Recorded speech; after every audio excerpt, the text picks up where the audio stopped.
નમસ્કાર દોસ્તો, હું છું ગર્વથી ગુજરાતી વિપુલ અને તમે પણ ગર્વથી કહો હું ગુજરાતી.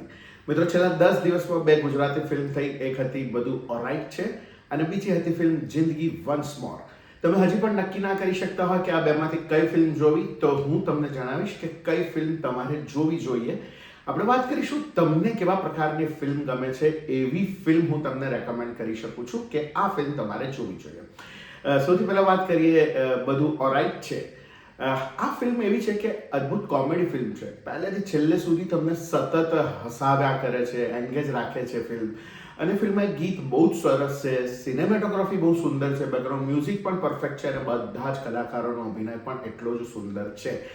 પણ કોમેડી, આખી ફિલ્મ કોમેડી છે, પણ જો તમને ફિલ્મ ઇન્ડસ્ટ્રીના રેફરન્સ સમજાય, ખબર પડે કે ફિલ્મ ઇન્ડસ્ટ્રીમાં કેવી રીતે કામ થાય છે, કલાકારો કેવી રીતે કામ કરે છે, તમે રૂરલના એક સુપરસ્ટારને ઓળખતા હોવ, અગર આ બધું તમને ખબર છે તો તમને બધું ઓલરાઈટ છે માં બહુ જ મજા આવશે. પણ અગર તમને રેફરન્સ ઓછા સમજાશે તો તમને આ ફિલ્મ કદાચ ઓછી ગમી શકે છે. હવે વાત કરીએ જિંદગી વન્સ મોર. અગેન, જિંદગી વન્સ મોર પણ કોમેડી ફિલ્મ છે, સારી ફિલ્મ છે, ઇમોશનલ ડ્રામા છે, બધા જ લોકોને જોવાની મજા પડે એવી ફિલ્મ છે.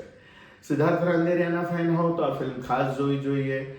ફાધર સનની વાર્તા કહેતી આ ફિલ્મ ફેમિલી ડ્રામા છે અને બધા જ પ્રકારના મસાલા આ ફિલ્મમાં છે. 4 ગીતો છે, બધા જ સુંદર ગીતો છે. સિનેમેટોગ્રાફી પણ બહુ જ સરસ છે. વિઝ્યુઅલી પડદા ઉપર ફિલ્મ બહુ સરસ દેખાય છે. બધા જ કલાકારોનો અભિનય બહુ જ સરસ છે અને વાર્તા તમને હસાવે છે, રડાવે છે, ફરી હસાવે છે, ફરી રડાવે છે, એવા પ્રકારની આ વાર્તા છે. સો અદ્ભુત રીતે ફેમિલી ડ્રામા કહેવાય, ફેમિલી ડ્રામા છે જે બહુ જ સરસ રીતે પડદા ઉપર તમને દેખાડવામાં આવે છે. તો તમે ફેમિલી ડ્રામા ગમતું હોય, ફેમિલી સાથે જોવા જવા માંગતા હોય તો જિંદગી વન્સ મોર તમારા માટે બેસ્ટ ચોઇસ બની શકે છે. ઓફકોર્સ સિદ્ધાર્થ રાંદેરિયાના તમે ફેન હોવ, એમના નાટકોના ફેન હોવ તો આ ફિલ્મ તમને જરૂર જ ગમશે.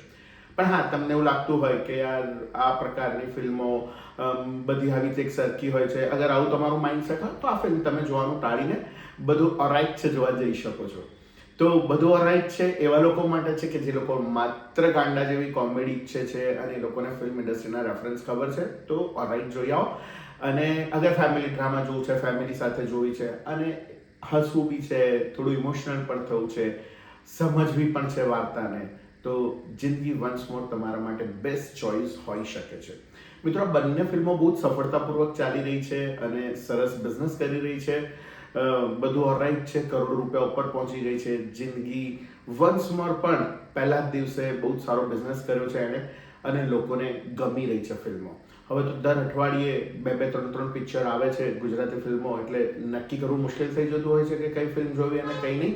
એટલે મને થયું કે ચાલો એક સ્પષ્ટ રિવ્યૂ આપી દઈએ બંને ફિલ્મનો ટૂંકાણમાં, કે તમને કયું જોનર વધારે ગમે છે એના આધારે તમે નક્કી કરી શકો કે મારે આ ફિલ્મ જોવી છે અને આ ફિલ્મ નહીં.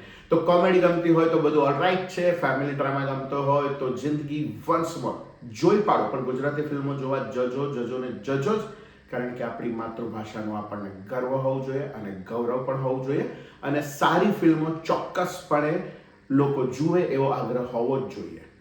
ઠીક છે? તો મળીએ દોસ્તો નવા વિડીયોમાં નવી વાત સાથે. ત્યાં સુધી સ્વસ્થ રહો, મસ્ત રહો. આવજો.